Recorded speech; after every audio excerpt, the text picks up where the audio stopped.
Ultimatum पूरा नहीं होता है, वो इस्तीफा नहीं देते, तो फिर आप क्या करेंगे? हम फिर से आंदोलन शुरू करेंगे और फिर से हम अपना धरना देंगे। धर्मेंद्र प्रधान जी का इस्तीफा देने से क्या प्रॉब्लम सॉल्व होगा? क्या सेंट्रल गवर्नमेंट ने इसमें और स्टेप्स इनिशिएट करने की जरूरत है, क्योंकि एजुकेशन जनरेशन पे इम्पैक्ट करता है, एक पीढ़ी पे। मैं आपसे पूछना चाहता हूँ, एक मेरा सीधा क्वेश्चन है, सिस्टम कैसे ठीक होगा जब कोई जिम्मेदारी लेने को तैयार नहीं है? अब बताइए मुझे, पहले जिम्मेदारी तो लेनी पड़ेगी ना। कल को आप किसी कंपनी में काम करते हो, उस कंपनी में नुकसान हो रहा है उस कंपनी का आपकी वजह से, क्या वो नुकसान फायदे में बदल सकता है जब तक आप रिजाइन ना करो? और ये कौन सा मतलब, कोई भी प्राइवेट जॉब देख लीजिए, आप कहीं प्राइवेट जॉब करने जाओगे, आपसे एक गलती हो जाए, दो गलती हो जाए, आपको जॉब से निकाल देंगे। यहाँ हर रोज पेपर लीक हो रहे हैं, देश में कौन सा एक सरकारी पेपर है जो लीक नहीं हो रहा है? उसके बाद भी कोई रेजिग्नेशन नहीं आ रहा है, तो जब तक रेजिग्नेशन नहीं आता तो कैसे मान सकते सिस्टम ठीक होगा? पहले रेजिग्नेशन तो देकर दिखाओ, हमें बताओ तो कि आप गलती मानने के लिए तैयार हो। आप गलती ही नहीं मानने को तैयार हो।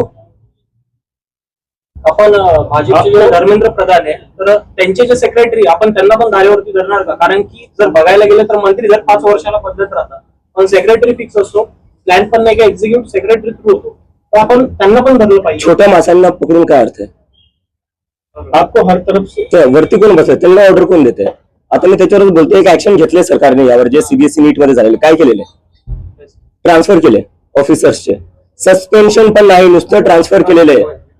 6-7 स्टुडंट्सनी आत्महत्या केलेली आहे, त्याच्यावर सरकारचं ऍक्शन काय? ट्रान्सफर, सस्पेन्शन पण जमलं नाही तुम्हाला।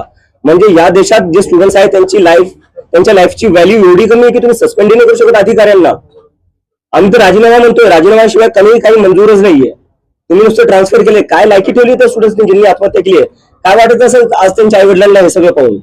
मैं ये पहले बोल चुका हूँ, भीड़ कहां से कम थी, फोटोज देख लीजिए आप जाकर, पूरा जंतर मंतर भरा हुआ था। कुछ लोग आ गए थे जो धरना शुरू होने से पहले ही फोटो निकाल कर चले गए और दिखा दिया कि देखो भीड़ है। अरे जब मैं चला गया तब तो पूरा भरा हुआ था। और किसको पाकिस्तानी कहोगे आप? स्टूडेंट्स को पाकिस्तानी कहोगे, मुझे पाकिस्तानी कहोगे, अपोजिशन को पाकिस्तानी कहोगे, आप जैसे पत्रकारों को पाकिस्तानी कहेंगे जो सरकार से सवाल पूछते हैं। तो भारतीय है कौन, इंडियन है कौन? बस IT सेल वाले। क्या लगा रखा है इस देश में? एजुकेशन मिनिस्टर के इस्तीफे के बाद आपकी क्या डिमांड्स रहेंगी आगे? हम उसके लिए पूरा एजेंडा प्रिपेयर करें, जिस पर हम जाकर बताएंगे कि एजुकेशन में क्या क्या, किस तरीके से पूरा एजुकेशन सिस्टम फिक्स हो सकता है। और बात वही तक नहीं है, इस देश में एम्प्लॉयमेंट की भी बहुत जरूरी है। हम देख रहे हैं 10-12 साल में, जो पिछले 10-12 साल में जो इंडिया का पॉलिटिक्स आया है, हिंदू मुस्लिम कर रहे हैं। उस हिंदू मुस्लिम से किसी को जॉब नहीं मिल रही है, उस हिंदू मुस्लिम से किसी की एग्जाम अच्छी नहीं जा रही है। तो वो सारा फोकस बदलना पड़ेगा, सरकार का जो प्रायोरिटी वो बदलना पड़ेगा, फोकस बदलना पड़ेगा।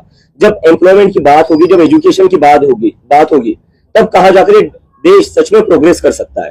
क्या आपको लगता है कि जेंसिस की वजह से जो नियर बाय कंट्रीज है वहाँ पर रेवोल्यूशन हुआ है, तो इंडिया में भी हो सकता है?